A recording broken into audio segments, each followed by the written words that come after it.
The All-Star break is here, which means the baseball trade deadline is just around the corner. Here are 3 realistic trades that could shake up the pennant races.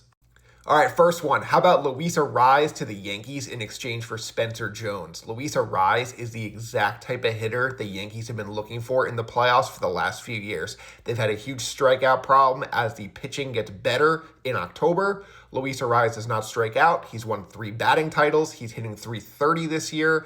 I think he's the perfect fit. You could put him at second base, moves Jazz Chisholm to third. That also probably helps Jazz Chisholm's free agent value as he could become a guy who could play multiple positions. And as for Spencer Jones, look, he's already 25. He's only got 30 career big league games. He's back in the minors now. It's time to move on and trade him to a team that's going to play him every day consistently. All right, next one. How about Freddie Peralta to the Chicago Cubs in exchange for Jackson Wiggins? Wiggins is the number 90 overall player on the MLB Pipeline's top 100. Freddie Peralta is having a pretty poor season with the New York Mets.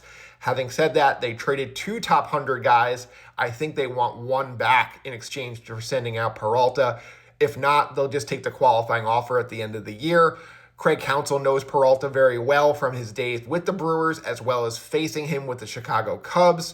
I think he'd be the perfect fit as a middle of the rotation with the hope of being better kind of arm for the Chicago Cubs. And let's not forget, the Mets also used their first round pick this year on Jackson's brother Carson. So this one very well could happen.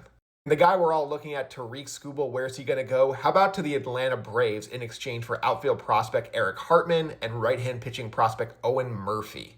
The Braves can win a World Series this year if they shore up their starting rotation. Spencer Strider's been hurt. Schwellenbach is hurt. Enter Tariq Skubal. He is the perfect fit to go with Chris Sale to really help them battle the Dodgers. I think they have the prospect pedigree to get this done. A guy like Eric Hartman, who's number 77 overall on MLB Pipeline's top 100, an outfield prospect who would go near the top of the Tigers farm, along with Owen Murphy, who was just recently made a bullpen guy for the Braves in their big league bullpen. They could put him in the rotation in Detroit pretty quickly. I think this is the perfect fit for both sides. All right, I want to hear from you. Who do you want to see moved before the August 3rd trade deadline?